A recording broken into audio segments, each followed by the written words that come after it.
Esse é o episódio 2 de um projeto que transforma cada capítulo em podcast a partir do original em alemão. E, bom, para começar esse nosso mergulho de hoje, eu queria pedir para quem está ouvindo imaginar uma cena.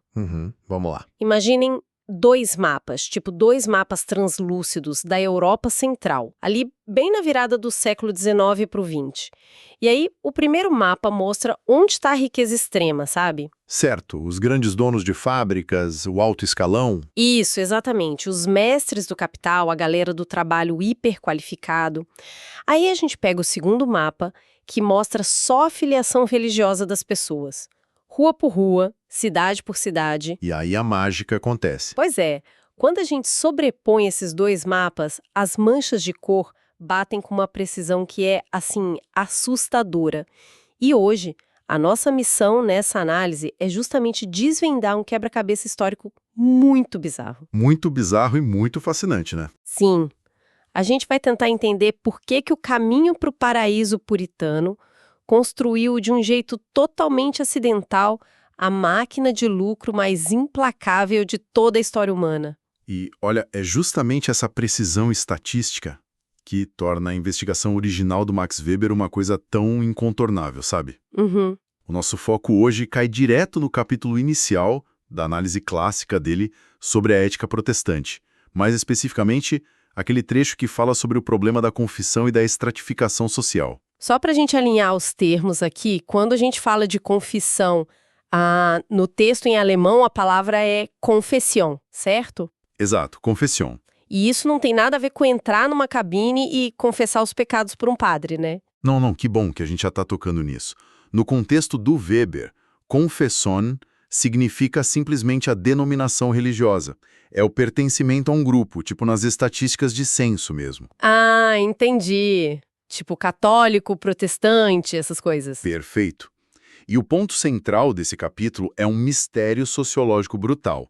A pergunta é, por que em países com uma mistura gigantesca de crenças, uma denominação específica acabou monopolizando o capital? Sim, dominando a liderança das empresas modernas e o topo da hierarquia do trabalho, né? Isso. E é fundamental a gente deixar muito claro logo de cara que nossa investigação aqui passa super longe de qualquer juízo teológico. Com certeza. A gente não tá aqui para julgar qual dogma tá certo ou qual religião é a verdadeira. Exatamente. A imparcialidade aqui é total. O que interessa pra gente são os efeitos práticos, terrenos e sociológicos, sabe? O impacto que essas visões de mundo tiveram no bolso da galera, no currículo, nas escolhas de gerações inteiras. E é exatamente por isso que essa análise já começa jogando a gente num mar de dados frios. Porque quando a gente olha para essas estatísticas de confissão, lá na região de Baden, na Alemanha, os números mostram um domínio absurdo dos protestantes no mundo dos negócios. Um domínio que chega a ser desproporcional. Muito.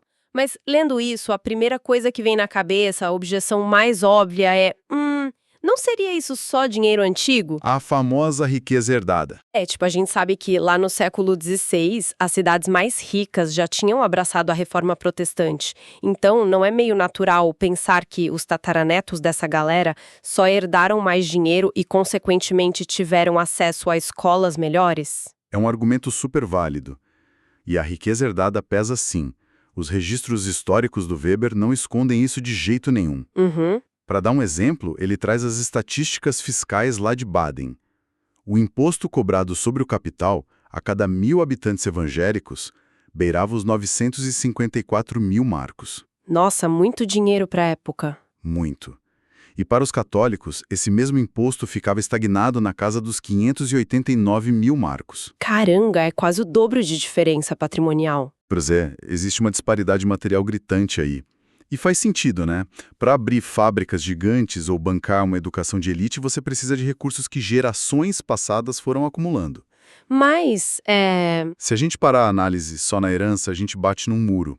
Não explica tudo. aí que tá.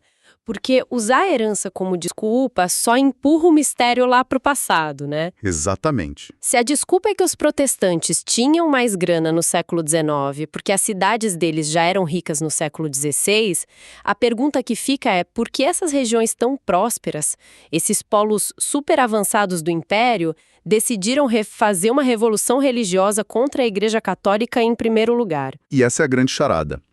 Tem uma intuição muito forte no senso comum de que romper com Roma era uma forma de se libertar. A maiores falácias sobre a reforma protestante. Mentira! Totalmente. Os registros mostram uma realidade oposta. A reforma não eliminou o controle religioso sobre a vida das pessoas. Na verdade, ela trocou um controle por outro, que era infinitamente mais rigoroso e sufocante. Como assim sufocante? Pensa bem, a Igreja Católica daquela época do século XVI, ela punia os hereges com muita força, claro. Mas ela era notavelmente branda com os pecadores do dia a dia. Ah, entendi. Tipo, tolerava as falhas humanas normais. Isso. Era um arranjo institucional bem flexível com os pecados cotidianos. As pessoas nas regiões comerciais ricas lidavam com isso super bem. Mas o que entrou no lugar, com o calvinismo lá em Genebra, na Escócia, na Holanda, foi muito pior. Foi uma regulamentação onipresente. Eles controlavam cada mínima esfera da vida privada e pública. Nossa, me deixa eu tentar fazer uma analogia para quem está acompanhando a gente. É tipo trocar um chefe corporativo que fica lá longe, só cobrando as metas, os impostos, mas não tá nem aí para o que os funcionários fazem no fim de semana. Desde que bata um ponto, né? Isso, trocar esse chefe por um micromanager maluco que fica te vigiando 24 horas por dia, controlando a tua roupa, o que você come, com quem você fala. É, assim, o paradoxo da tirania puritana. Excelente analogia. É exatamente isso. E o mais louco é como é que uma classe média em ascensão, a burguesia ganhando um poder econômico absurdo, aceita se submeter a isso voluntariamente. É muito bizarro, porque eles não só aceitaram, eles defenderam essa tirania com unhas e dentes, né? Com um fervor absoluto. E esse fervor vem do fato de que eles não viam isso como tirania. Para eles, era um dever moral inegociável. A burguesia emergente achava que a antiga igreja não levava a moralidade a sério o suficiente. Caramba, eles queriam mais regras. Exato. Eles ansiavam por uma fé que entrasse na vida real. O Thomas Carlyle, um pensador da época, até chamou isso de, aspas, o último de nossos heroísmos. E essa aceitação heróica de regras rigorosas mudou a espinha dorsal da sociedade. E o impacto disso transbordou muito além da igreja no domingo de manhã, certo? Muito além. Isso ditava escolhas de vida muito práticas, muito antes do indivíduo procurar emprego. Tipo na sala de aula. Principalmente na sala de aula. E aí os dados educacionais da Alemanha entram para explodir a nossa cabeça. Sim. E eu acho essa parte dos dados escolares fascinante. Porque mesmo quando o texto isola só as famílias que tinham dinheiro para pagar o ensino médio, os caminhos das crianças se dividiam completamente dependendo da fé dos pais. É a lente com a qual você enxerga o mundo definindo qual cadeira você vai sentar na escola. Os pais católicos, por exemplo, tinham uma preferência gigantesca por escolas de formação clássica e humanística. Que no glossário do nosso texto alemão são chamados Gymnasien, né? Isso mesmo, os Gymnasien. Eram verdadeiros santuários do ensino clássico.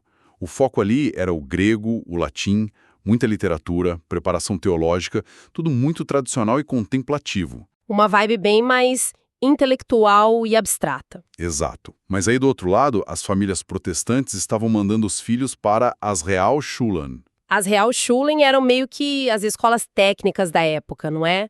O berço da burguesia moderna. Totalmente. Foco em matemática, comércio, ciências aplicadas, coisas práticas para administração de negócios. E o detalhe que eu achei mais absurdo na fonte é que a quantidade de jovens de origem católica nessas escolas técnicas era muito menor, mesmo quando a família tinha dinheiro. Pois é, não era uma questão de falta de verba. Era uma atmosfera mental mesmo, ditando o que era considerado uma formação de sucesso para a vida. Perfeito. A educação nos Gymnasien preparava a pessoa para uma vida de contemplação ou para profissões liberais clássicas. Já as Realschulen estavam lá formando os contadores, engenheiros, os gerentes da Revolução Industrial. E essa mentalidade não ficava só na elite escolar, né? O Weber mostra que descia direto para o chão de fábrica. E aqui, gente, a história dos artesãos ilustra isso de um jeito brilhante. Esse exemplo dos artesãos é matador. Conta ele pra gente, porque é muito revelador. Olha só, quando a gente observa os aprendizes de origem católica trabalhando no artesanato, a tendência deles era continuar lá para sempre. O plano era virar um mestre artesão tradicional. Isso, subir os degraus devagarinho, abrir uma pequena oficina e manter a tradição. Só que os artesãos protestantes, que vinham da mesma origem humilde, faziam o oposto. Eles abandonavam as guildas, né? Eles largavam o artesanato tradicional e corriam direto para as fábricas modernas. A ambição não era ter uma oficina, era ser o chefe de turno, gerenciar processos, subir na indústria pesada. O que prova que existia um impulso invisível comandando essas carreiras. E isso me leva a uma parte do texto que bate de frente com uma regra muito famosa da sociologia. Ah, a teoria das minorias oprimidas. Exatamente. Essa teoria, para quem não conhece, diz o seguinte: quando um grupo, seja nacional ou religioso, é barrado do poder político, não pode entrar no governo ou no exército, o que acontece? Eles focam tudo no mercado, certo? Isso. A ambição e a energia dessa minoria são canalizadas com força total para a economia. Porque se o Estado fecha as portas, o único jeito de ter poder e sobreviver é ganhando dinheiro com o comércio. E a história global é cheia de exemplos que parecem comprovar isso perfeitamente. Sim, tipo os poloneses que viviam sob domínio russo, ou os huguenotes na França depois que foram perseguidos, os quakers na Inglaterra e as comunidades judaicas ao longo dos séculos, todos excluídos do Estado, todos incrivelmente bem-sucedidos no capitalismo. É uma evidência robusta. Só que o Weber joga um balde de água fria nisso quando olha para os católicos na Alemanha. Falha miseravelmente, né? Miseravelmente.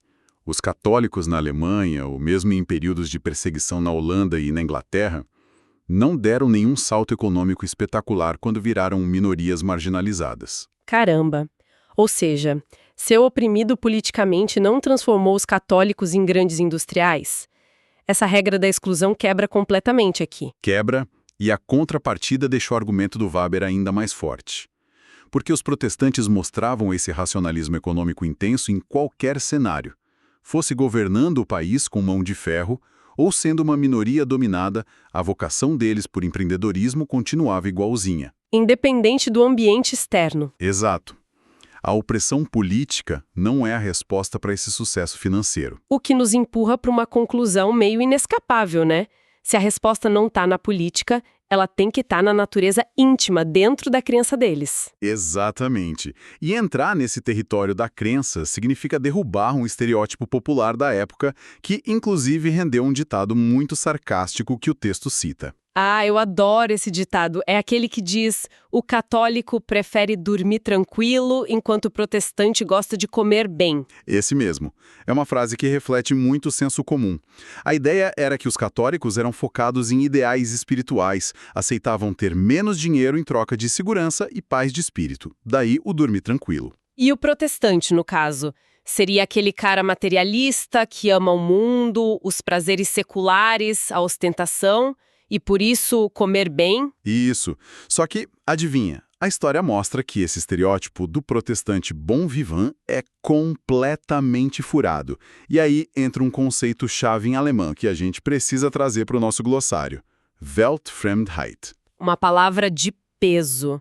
O que significa Weltfremdheit na prática? Traduzindo literalmente é uma estranheza diante do mundo, ou uma alienação do mundo.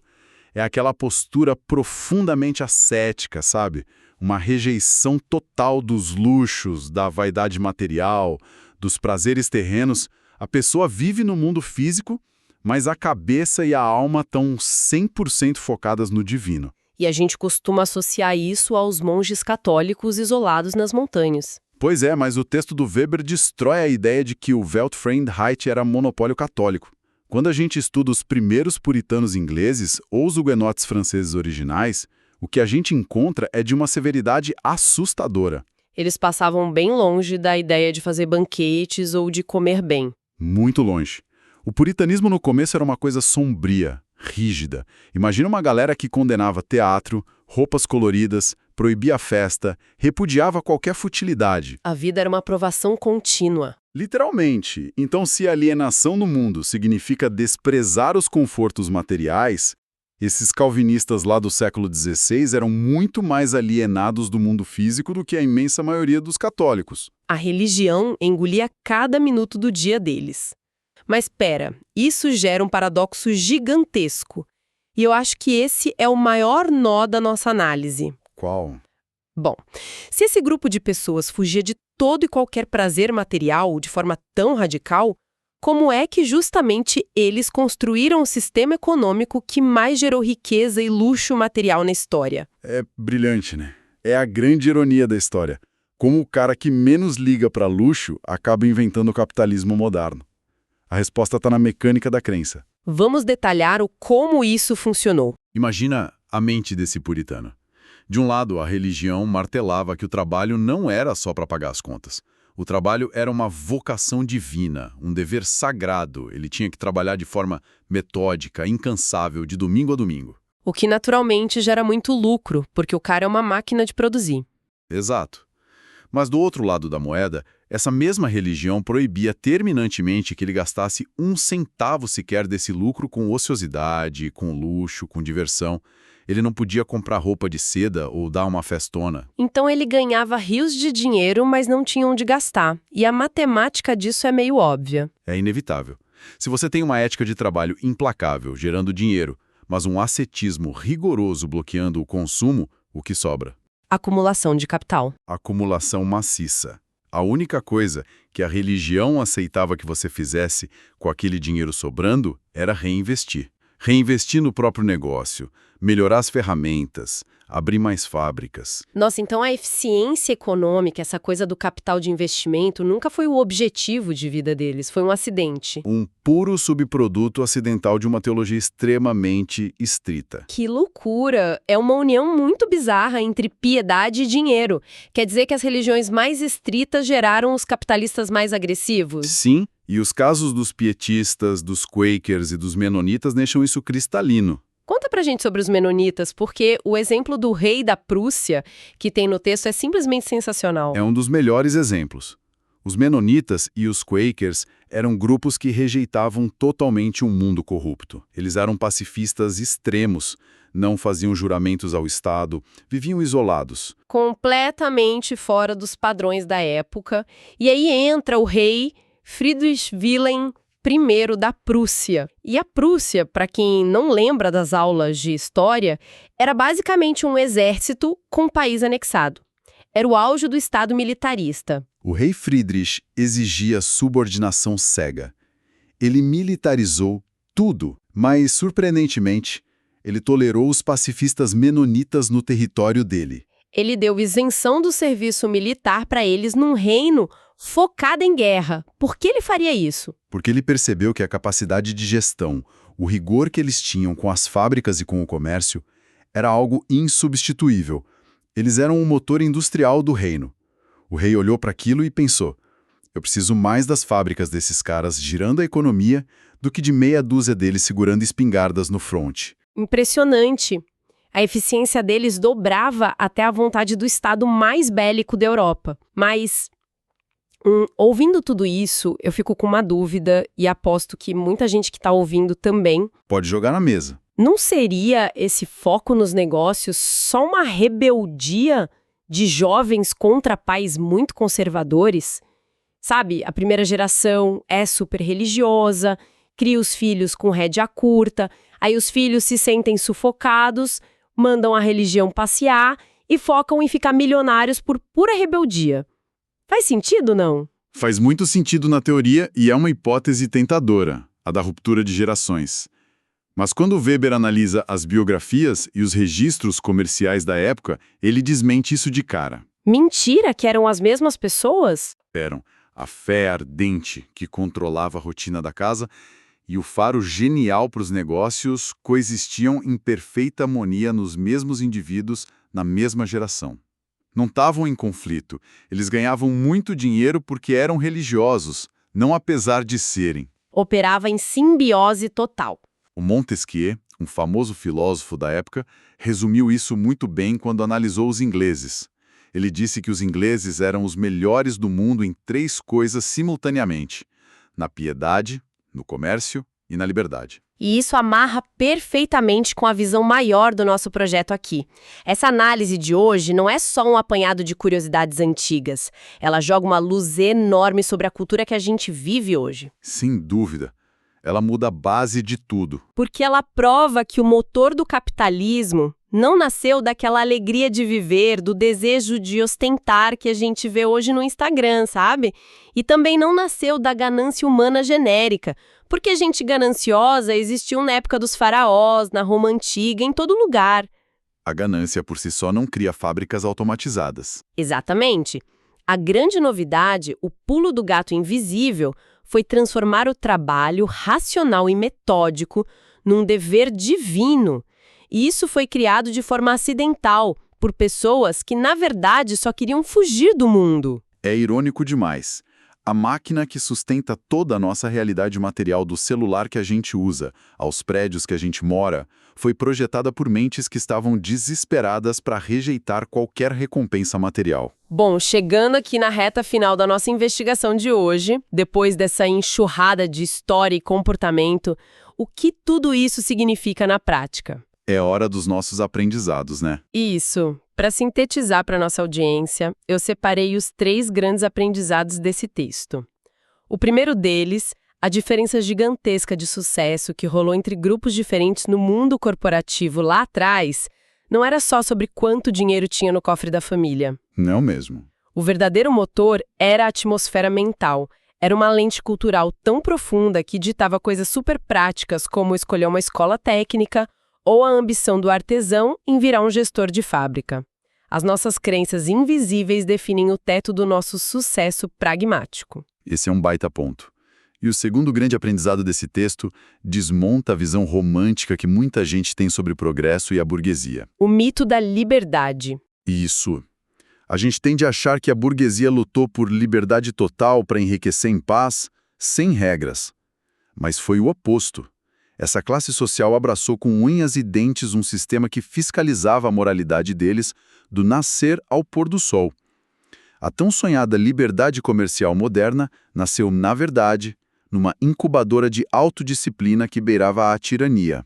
E o terceiro aprendizado fecha o caixão do mito materialista, que é a ideia de que para ficar super rico e criar um sistema capitalista, a pessoa precisa amar o luxo, amar comer bem.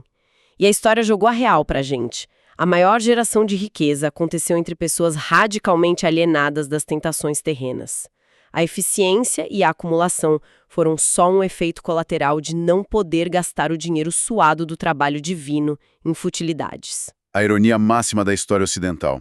E olha, diante disso tudo, eu acho impossível a gente não deixar uma provocação para quem está nos acompanhando até aqui. Vai em frente. Hoje, a nossa sociedade se considera super secular, moderna, completamente livre dessas correntes antigas.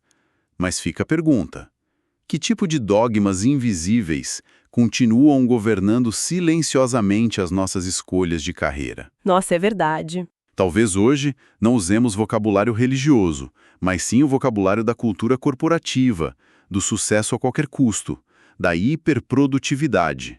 Até que ponto a nossa percepção de valor pessoal ainda está presa num ciclo infinito de acúmulo e trabalho, guiada por forças que a gente nem para questionar? É uma provocação essencial para a gente refletir, porque os mapas invisíveis que guiam como a gente se comporta e, no fim das contas, a nossa conta bancária, eles continuam aí, ditando as regras do jogo. A nossa missão é manter os olhos sempre abertos e desconfiar daquilo que parece óbvio. Sempre questionando os mapas. Exatamente. Se você que está nos escutando curtiu desvendar essas engrenagens escondidas da nossa sociedade, compartilhe essa reflexão. A gente se vê, ou melhor, a gente se escuta, até o nosso próximo mergulho nas fontes. Tchau! Até lá, pessoal!